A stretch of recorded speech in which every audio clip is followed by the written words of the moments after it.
It has been more than a year and a half since a young Ronan woman was killed in the Mission Valley after court documents say she was pushed out of a moving truck. In that time, we've heard a lot about the defendants in the case, the court proceedings, and the sentencing of those blamed for her death. But what's been lost here is her story and a family's sacrifice, and how sometimes even in death comes life. Her handwriting still greets you at the door. Her face, her memory is everywhere. A reminder of a young life. A reminder of what's been lost. I missed her laughter a lot. 24-year-old Cassandra Harris was killed in June of 2018, left to die on the side of a road near St. Ignatius. It left her family heartbroken and a little boy without his mother. Those accused of hurting her were punished. The difficult journey through the courts finally ended. But that's not where Cassandra's story ends. Not by a long shot. She said, "Mama, I'm going to be a donor and I'm going to help somebody someday."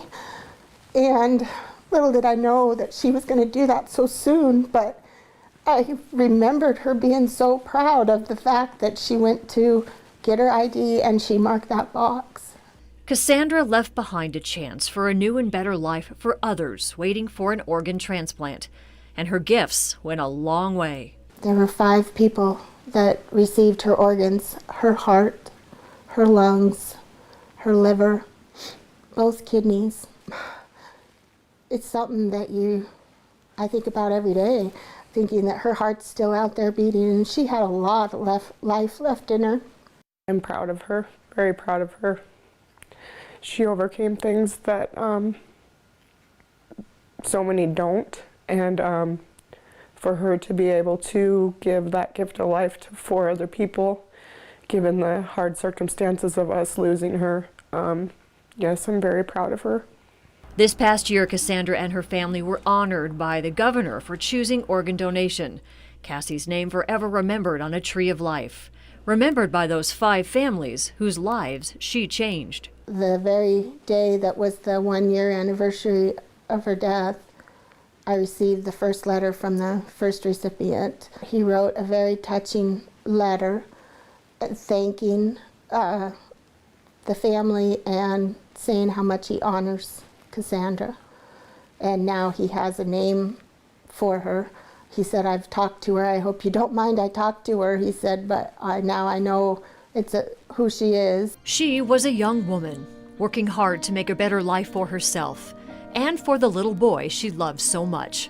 Her family still feels her presence, her spirits when they reflect on her life or visit one of 2 special benches erected in her honor. They hope to someday meet those people who Cassandra helped. Maybe someday feel her heart beating again in somebody else. Another way to remember the young woman who left behind so much love and so much life.